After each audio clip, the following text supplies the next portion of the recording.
Kaip pasinaudoti automatinės taisos priemonėmis Word programai? Parašus žodį, kuris yra neteisingas lietuvių kalboje, galima duoti Wordui, kad jis tą žodį automatiškai pataisytų. Neteisingus žodžius, kuriuos Wordas supranta, kad tai yra galbūt klaidingi žodžiai, jis pabraukia raudonai, pavingioja raudonai.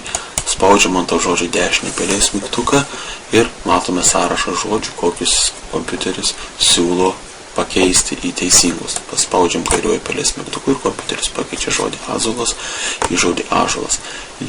Labai didelė problema yra su pavardėm. Labai dažna lietuviška pavardė Word'u yra traktuojama kaip klaidinga, nors jinai iš tikrųjų yra teisingai užrašyta. Tam yra naudojamas punktas įtraukti į žodyną, kad sekantį kartą nebebūtų jokių problemų. Spaudžiam dešinį pelės mygtuką ir pasirinkam įtraukti į žodyną. Dabar sekantis iki šitas pavardė bus įtraukta į žodyną ir bus traktuojama kaip klaidingas žodis.